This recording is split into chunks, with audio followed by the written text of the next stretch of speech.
মনুষ্যসকল, বিশেষকৈ জীৱশ্ৰেষ্ঠ মানুহ, তেওঁ ভাল পোৱা কৰ্মৰ বিপৰীতে যদি অগ্ৰসৰ হয়, সেই মনুষ্যই এই সংসাৰৰ পৰা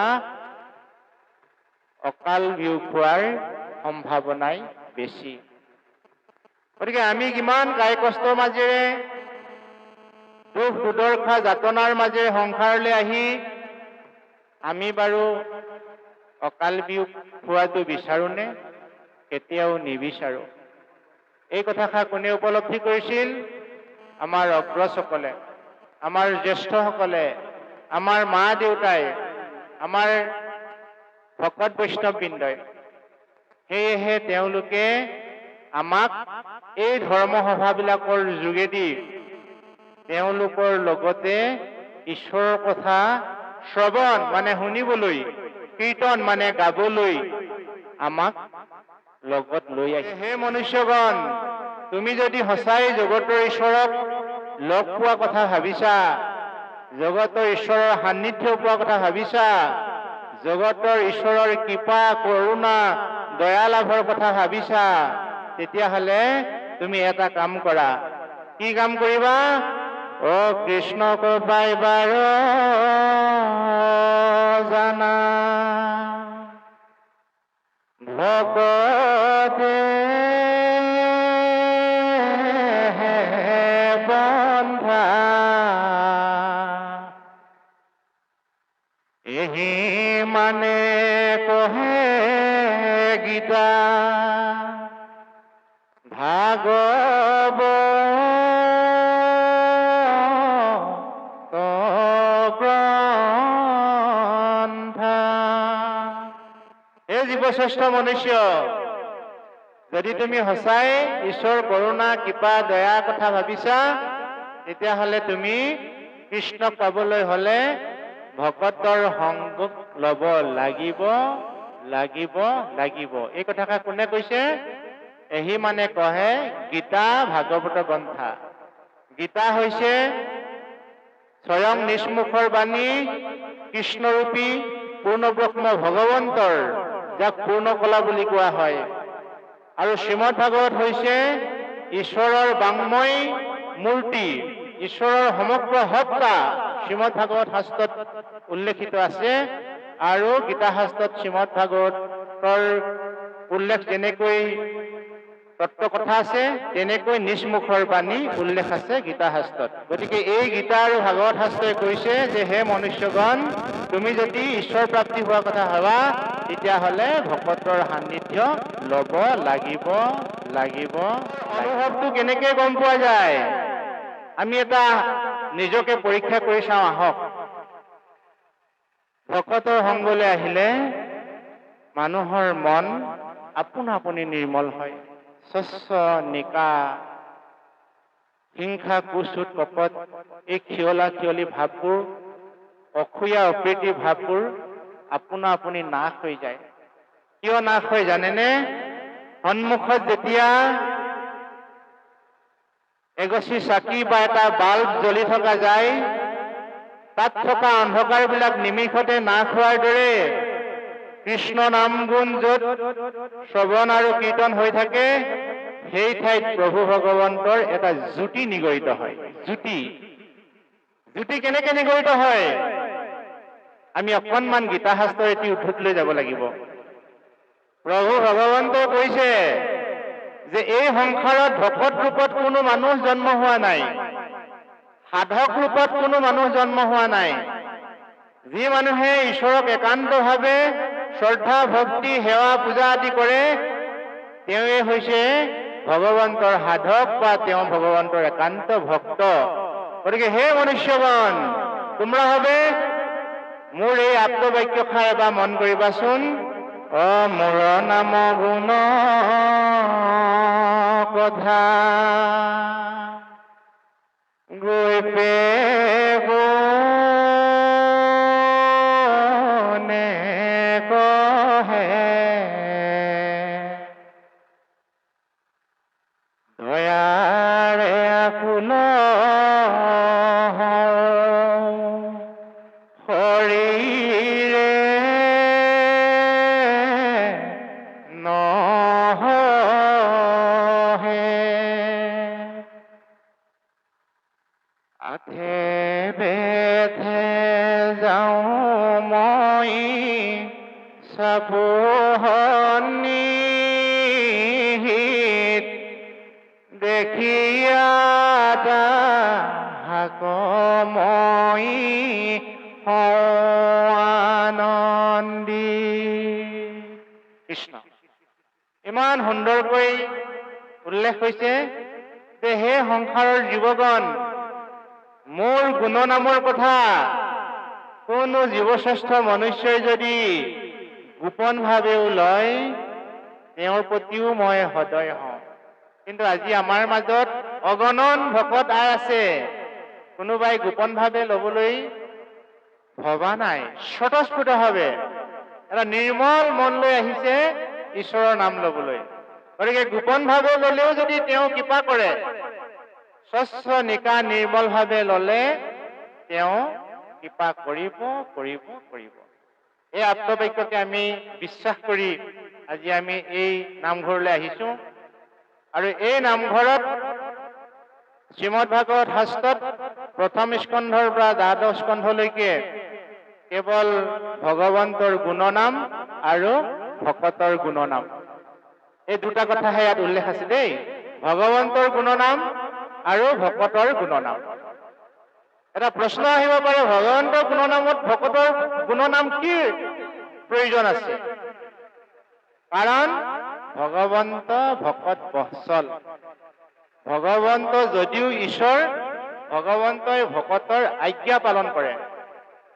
ভগৱন্তই যদিও বা বৈকুণ্ঠ যোগীৰ হৃদয়ত থাকে, তথাপিতো ভকতৰ হৃদয়খন ভগৱন্তৰ নিজৰ বাসস্থান বুলি তেওঁ নিজে কৈছে। ভকতেহে মুৰহৃদি জানিবা নিশ্চয়, ভকত জনৰ জানা আমিহে হৃদয়। ভগৱন্তই নিজে কৈ লৈছে যে মই থকা ঠাইডোখৰ যদিও বা যোগীৰ হৃদয় বৈকুণ্ঠ, তথাপিও মই ভকতৰ হৃদয়ত মই বাস কৰোঁ, এইবুলি পৰম ব্ৰহ্ম ভগৱন্তই নিজেই কোৱা কথা।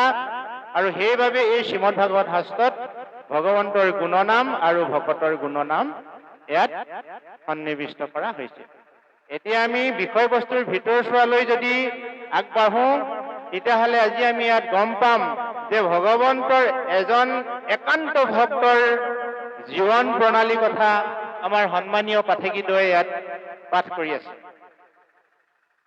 সেইজন ভগৱন্তৰ একান্ত ভক্তজন হৈছে ঈশ্বৰৰে অৱতাৰী অংশ, যাক কোৱা হয় মহাদেৱ বা শিৱ বা শংকৰ। আমি এইখিনি কথা আলোকপাত কৰাৰ আগমুহূৰ্তত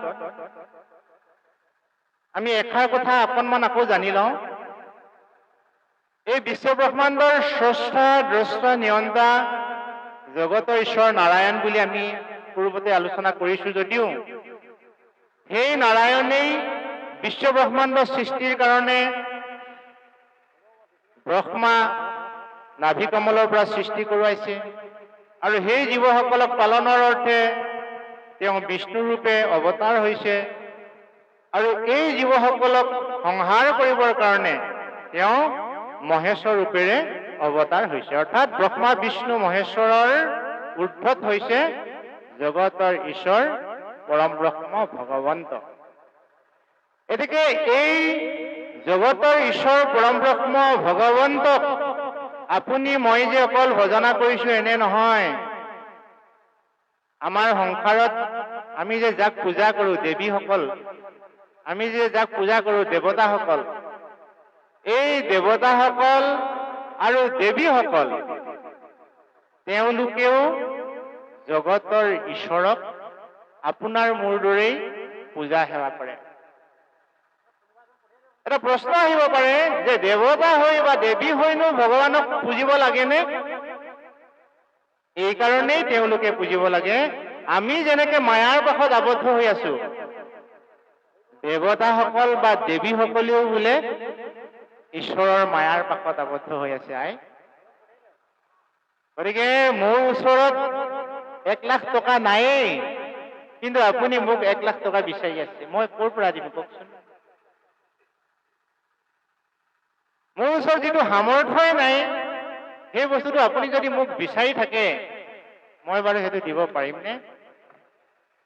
মহাপুৰুষ শ্ৰীমন্ত শংকৰদেৱে এই সংসাৰত সমগ্ৰ মানৱ জাতিৰ মাজত এক শৰণ হৰিনাম ধৰ্ম এই কাৰণেই প্ৰচাৰ কৰিছিল যে জীৱশ্ৰেষ্ঠ মনুষ্যই যদি কিবা প্ৰয়োজন হৈছে, মনুষ্যক যদি কিবা লাগে, তেতিয়াহ'লে সেই জীৱশ্ৰেষ্ঠ মনুষ্যই য'ত পাব সেই পোৱাৰ পথটো দেখুৱাই দিবলৈকে তেওঁ সংসাৰত অৱতাৰ হৈছিল গুৰু ৰূপেৰে।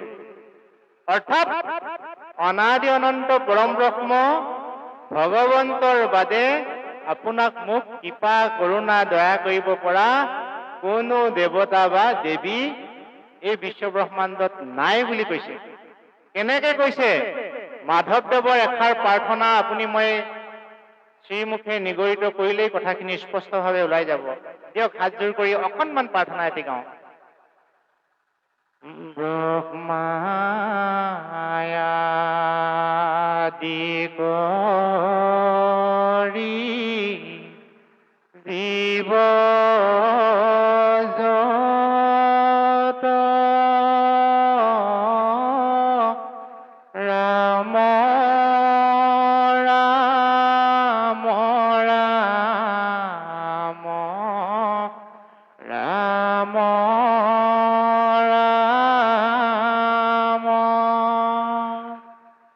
মায়া হৈ সমাজে আশ্ৰয় ঘুমতি যায়, তুমি হে চৈতন্য সনাতন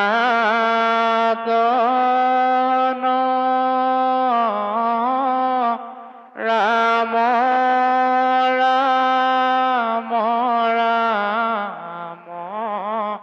ৰাম ৰাম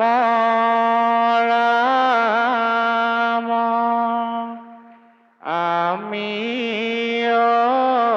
অচেতন নিয়োগ নাথ জগাই,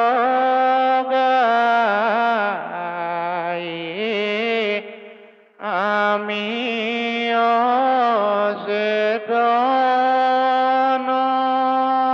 নিয়োগ নাথ জগাই।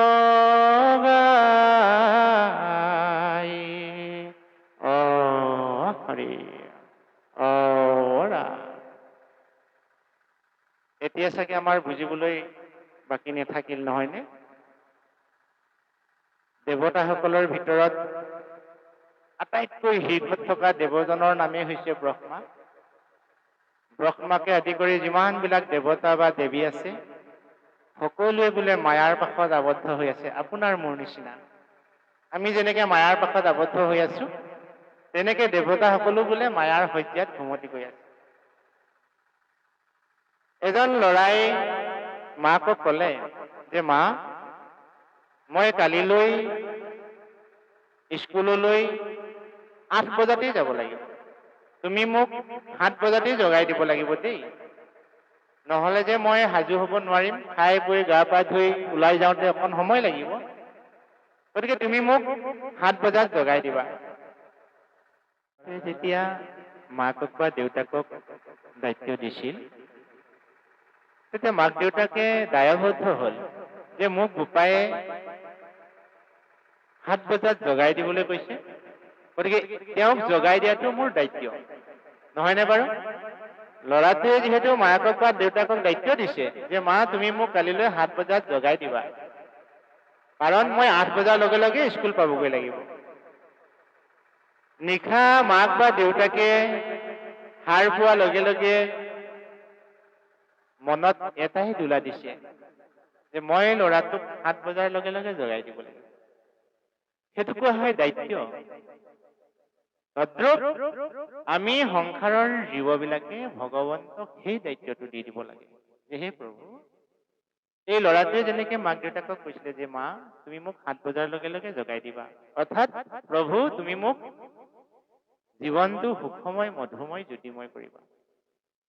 সুখময় মধুময় জ্যোতিময় কৰা দায়িত্ব তেওঁৰ। তেওঁক মাত্ৰ আমি অৰ্পণ কৰি দিব লাগে। গতিকে আমি বিশ্বব্ৰহ্মাণ্ডৰ জীৱবিলাকে পৰম ব্ৰহ্ম ভগৱন্তৰ ওচৰত যদি এই ভাৱেৰে ভক্তি কৰোঁ, ভগৱন্তই আমাক নিজ ইচ্ছামতে কৃপা দৃষ্টি কৰিব। আৰু আমি যদি খুজি লওঁ তেতিয়াহ'লে তেওঁক আমি খোজাটোহে পাম, বাকী নোখোজা বহুত বস্তু থাকি যাব।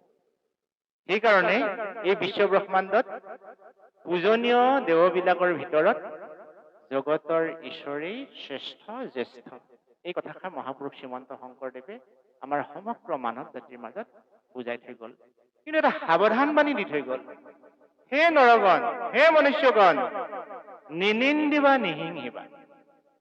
তুমি কিন্তু কাকো নিন্দা নকৰিবা দেই, তুমি কিন্তু কাকো হিংসা নকৰিবা, কিন্তু তোমাৰ লক্ষ্য উদ্দেশ্য হৈছে কেৱল ভগৱন্ত, কেৱল ভগৱন্ত, কেৱল ভগৱন্ত। এটা প্ৰশ্ন আহিব পাৰে, মানুহবিলাক বাৰু মায়াৰ পাশত আবদ্ধ হৈ থাকে, দেৱতানো বাৰু মায়াৰ পাশত আবদ্ধ হয়নে? এই কথাখিনিকে বুজাবলৈ আমাৰ পাঠিকীদ্বয়ে খুব সুন্দৰকৈ বৰ্ণনা কৰিছে যে শংকৰৰ জায়া অৰ্থাৎ সতীৰ কথা ইয়াত উল্লেখ হৈছে। শংকৰে সতীক বৰ ভাল পাইছিল। আমাৰ সমাজৰ সফল গাভৰুগৰাকীক ডেকা ল'ৰা এটাই যিমান ভাল পায়, যেনেকৈ ভাল পায়, তাতোতকৈ কোনো গুণে কম নাছিল সতীক ভাল পোৱা শিৱৰ এই প্ৰেম কাহিনী। শিৱই গম পাইছিল, শংকৰে গম পাইছিল যে মোৰ ভাৰ্যা সতী যদি দক্ষ যজ্ঞলৈ যায়, তেওঁ কিন্তু মোৰ ওচৰলৈ দুনাই ঘূৰি আহিব নোৱাৰে, কাৰণ তেওঁলোক সৰ্বজ্ঞ। সেইকাৰণে আমাৰ মাজত এটা বৰ ধুনীয়া গীত আমাৰ গায়কসকলে সমাজলৈ আগবঢ়াইছে। তুমি গুচি গলে ও প্ৰাণ প্ৰিয়া, কেনেকৈ থাকিম কৈলাশত, কোনেনো মাতিব, কোনে চাই যাব, কোনেনো মাতিব, কোনে চাই যাব, স্বামী বুলি ভোলা নাথ। আই ঐ দেহি, অন্তৰৰ পৰা গোৱা গীত এইটো। কেতিয়া গাইছিলে? বাৰে বাৰে বাধা দিছিলে নিজৰ প্ৰিয়তমাক, তুমি নাযাবা না, নকৰিবা না। এই কথাষাৰ আমাক কি বুজাইছে? আপুনি ময়ো যে গৃহবাসী মানুহ, মানুহজনৰ কথা যিগৰাকী মানুহে নুশুনে গৃহস্থী সংসাৰত, আপুনি মন কৰিব দেই, আমাৰো সেই দশাই হয়। বাৰে বাৰে মানুহজনে বাধা দিয়া স্বত্বেও সেই সতীয়ে স্বামীৰ কথা নুশুনিলে। কিয় নুশুনিলে? মায়াৰ পাশত আবদ্ধ হৈ থকাৰ বাবে। চক, দেৱতাসকলৰো এনেকুৱা গতি হৈছে। আৰু যেতিয়া স্বামীৰ কথা নুশুনি তেওঁ নিজৰ দেউতাকৰ ঘৰলৈ গ'ল, মায়াৰ পাশত আবদ্ধ হৈ দেউতাকে কন্যাক কি ব্যৱহাৰ কৰিলে। এইখিনি আলোচ্য বিষয় এই কাৰণেই যে মই ঘৰখনৰ দেউতাক, মই ঘৰখনৰ মুৰব্বী হলো বুলিয়েই মোৰ কথা মতেই যে চব চলিব লাগিব, এনেকুৱা আকুৰ বুজীয়া মানুহো আমাৰ মাজত নথকা নহয়।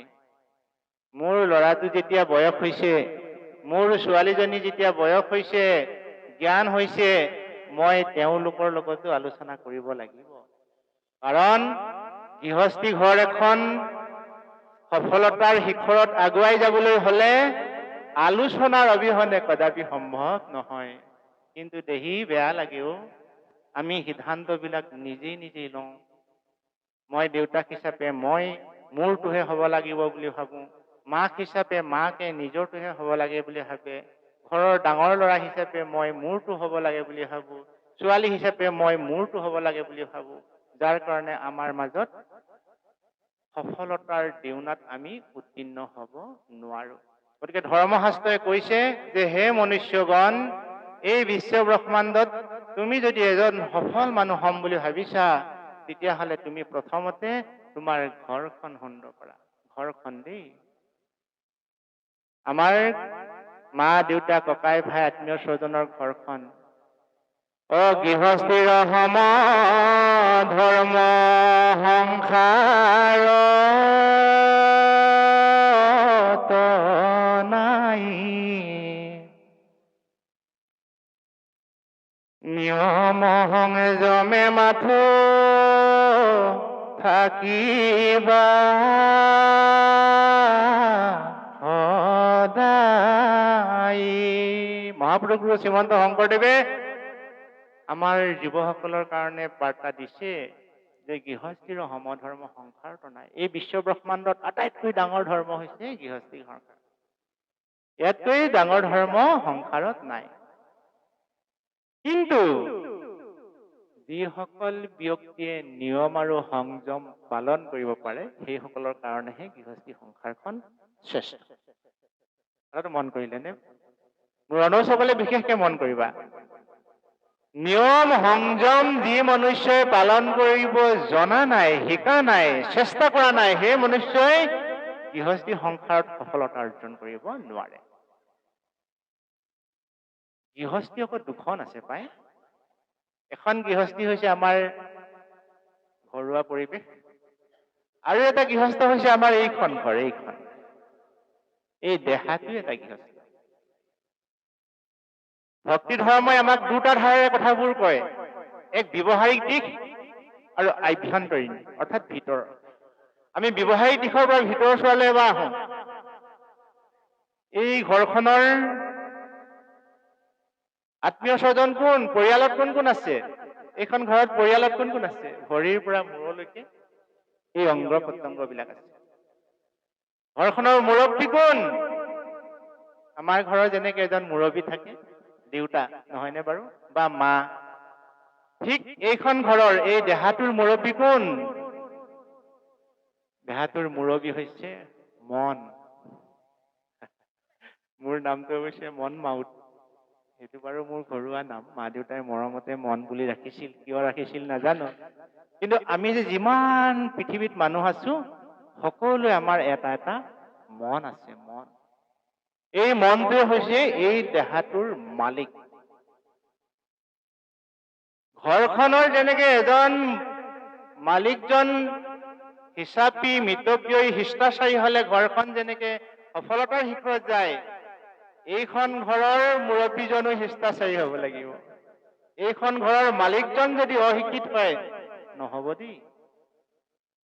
ধৰ্মশাস্ত্ৰই কৈছে, হে মনুষ্যগণ, তোমাৰ ব্যক্তিগত ঘৰখন তুমি পকা কৰা, পকা। তুমি তাত ফাউণ্ডেশ্যনটো প্ৰথমতে কটকটীয়া কৰা। তাত তুমি কেইবাখনো চট দিব পাৰিবা। কেনেকে ফাউণ্ডেশ্যন বনাবা? ভেটিটো কেনেকে বনাবা? যিজনে ইন্দ্ৰিয় দমি নিয়মিল মন, আত্মায়ে পৰম বন্ধু বান্ধৱ জন, অজিত ইন্দ্ৰিয় যাৰ মন স্বতন্ত্ৰৰ, আত্মায়ে পৰম শত্ৰু নালাগে অবৰ। আৰু এই সুন্দৰ বাক্যশাকে মাধৱ পুৰুষে আৰু অকণমান কোমলকে আমালৈ দি থৈ গল। আপুনি আপোনা বন্ধু, আপুনি আপোনা শত্ৰু, আপুনি আপোনাক ৰাখে মাৰে। হৰিক নভজি নৰে আপুনি হয় নষ্ট, অ হৰিক ভজি আপোনা পতাৰে। তেতিয়াহ'লে আমি বুজিবলৈ একো বাকী নাথাকিল যে আমি নামঘৰলৈ কিয় আহিব লাগে, নহয়নে? যে হৰিক ভজিলে মানুহৰ জীৱন উত্তৰণ হয়, মনৰ প্ৰফুল্লতা আহে, মনৰ ভাৱনাবোৰ স্থিৰ হয়, মনৰ সিদ্ধান্তবিলাক দৃঢ় হয়। আৰু হৰিক যদি ভজনা কৰা নাযায়, ঈশ্বৰক যদি ভক্তি কৰা নাযায়, সাধু সংগৰ পৰা যদি নিজক আঁতৰি ৰখাওঁ, তেতিয়াহ'লে আমাৰ মনৰ ভাৱনাবিলাক দুৰ্বল হয়। আৰু মনৰ ভাৱনা যেতিয়াই দুৰ্বল হ'ব, তেতিয়াই দেখিব যে গৰাখহনীয়া আৰম্ভ হৈ গ'ল। গৰাখহনীয়া যেতিয়া আৰম্ভই হ'ল, তাত বানপানীয়ে থান বান কৰি পেলাব। জীৱন বাটত বহুজনৰ জীৱন ধ্বংস হৈছে। কিয় জীৱন ধ্বংস হৈছে? ইন্দ্ৰিয় সংযমৰ অভাৱত, ইন্দ্ৰিয় নিয়ন্ত্ৰণৰ অভাৱত, আত্মবিশ্লেষণৰ অভাৱত। ধৰ্মগ্ৰন্থই আমাক কি শিকায়? আত্মসংযম, আত্মনিয়ন্ত্ৰণ, আত্মবিশ্লেষণ। এই যে আত্ম আত্ম আত্ম অৰ্থাৎ নিজৰ কল্যাণৰ হকে যি মনুষ্যই জীৱনত চিন্তা কৰে, সেই মনুষ্যই ধৰ্মৰ আউজনি ল'ব লাগিব লাগিব লাগিব। ধৰ্মৰ অবিহনে সেই মনুষ্যই কেতিয়াও মনুষ্য জীৱন সাৰ্থক কৰিব নোৱাৰে। আৰু আজি শংকৰে সেই মায়াত আবদ্ধ হৈ নিজৰ ভাগ্যৰ প্ৰতি যি আসক্তি, সেই আসক্তিত আমাৰ চহা জীৱনৰ মানুহৰ দৰেই তেওঁ মোহিত হৈছিল, যাৰ কাৰণে তেওঁ নিজৰ প্ৰিয়তমাক ওচৰৰ পৰা আঁতৰি যোৱাটো কথা তেওঁ বিচৰা নাছিল। কিন্তু কালৰ যি বিধান, এই বিশ্ব ব্ৰহ্মাণ্ডত মানুহৰ হাতত কেইটামান ক্ষমতা ভগৱানে এতিয়ালৈকে দিয়া নাই আৰু সুদূৰ ভৱিষ্যতলৈও নিদিয়ে। আমি যদিও জীৱশ্ৰেষ্ঠ মানুহ, আমাক কেইটামান শক্তি ভগৱানে দিয়া নাই আৰু সুদূৰ ভৱিষ্যতলৈও নিদিয়ে। সেই নিদিয়া শক্তিকেইটাৰ ভিতৰত এটা হৈছে কালক ধৰি ৰাখিব পৰা, সময়ক ধৰি ৰাখিব পৰা ক্ষমতা বিজ্ঞানৰ হাতত নাই, মানুহৰ হাতত নাই। যদি বিজ্ঞানে সময়ক ধৰি ৰাখিব পাৰিলেহেঁতেন, এনেকুৱা ঔষধ নিৰ্মাণ কৰিলেহেঁতেন, যি ঔষধ খালে মানুহে গোটেই জীৱনটো ডেকাই হৈ থাকিলেহেঁতেন। আপোনাৰ মোৰ বাৰু বৃদ্ধ হবলৈ মন যায়নে? যিমান চেষ্টা কৰিলেও, যিমান কলা ৰং সানিলেও চুলিখিনি দুদিন কোলা হ'ব, এসপ্তাহ কোলা হ'ব, আকৌ আপুনি বগা হৈ আহি যাব। চাওঁতে চাওঁতে চকুৰ দৃষ্টিশক্তি কমিব, কাণৰ শক্তি কমিব, স্মৃতি শক্তি কমিব, হাতৰ শক্তি কমি যাব। এদিন গৈ গৈ গৈ গৈ জীৱনটো বৃদ্ধাৱস্থাত উপনীত হ'ব। গতিকে কালক ধৰি ৰাখিব পৰা ক্ষমতা বিজ্ঞানৰ হাতত বা জীৱশ্ৰেষ্ঠ মানুহৰ হাতত নাই। গতিকে সেই কালৰ বশৱৰ্তী হৈ আজি সতীয়ে নিজৰ স্বামীকো এক প্ৰকাৰেৰে অৱজ্ঞা কৰিলে। গতিকে হে সজ্জনসকল, আমি এই অধ্যায়টিৰ যোগেদি আমি এটা কথাই জানিব লাগে যে আমি এখন ঘৰ প্ৰস্তুত কৰিছো। আমাৰ ঘৰখনত প্ৰথম থাকিব লগা সম্পত্তি কেইটা কি? গডৰেজ, ভাল সোফা, ভাল টিভি, দামী মোবাইল নেকি বাৰু? নহয়। আমাৰ ঘৰখনত প্ৰথম থাকিব লগা সম্পত্তি কেইটা কি? মন কৰক, মোৰ অনুজসকলে মন কৰিবা। মৰম, স্নেহ, বিশ্বাস, ভাল পোৱা, সহানুভূতি। এইকেইটা সম্পত্তি প্ৰথম কিনিবা দেই। এই অনুজসকল, আমি জ্যেষ্ঠসকলৰ পৰা শিকিব লগা আছে, কিন্তু অনুজসকলক আমি কব লগা আছে। আমি ঘৰখনত প্ৰথম গোটাব লগা সম্পত্তি কেইটা হৈছে মৰম, চেনেহ, বিশ্বাস, সৰলতা, নম্ৰতা, ভদ্ৰতা, মিতব্যয়তা। আজি মিতব্যয়তাৰ অভাৱ। এখন ঘৰত কিমান পইচা মন কৰকচোন। এটা মোবাইলত 300 টকা নহলে নহয়। কাৰেণ্টৰ বিল, গেছৰ বিল, টিভি ৰিচাৰ্জ, ল'ৰা ছোৱালী পঢ়া শুনা, অগণন উপাৰ্জনকাৰী মানুহৰ ঘৰতো খৰচ আছে আৰু চহা জীৱনৰ মানুহজনৰ ঘৰতো খৰচ আছে। গতিকে এই সমস্যাবিলাকৰ মাজেৰে আপুনি মই জীয়াই থাকিবই লাগিব এজোপা বটবৃক্ষৰ দৰে। গতিকে বটবৃক্ষৰ দৰে জীয়াই থাকিবলৈ হলে সমাজে বান্ধি দিয়া যিবিলাক শিষ্টাচাৰ গুণৰ নিয়ম, সেই শিষ্টাচাৰ গুণৰ নিয়মবিলাক আমি পালন কৰিব লাগিব।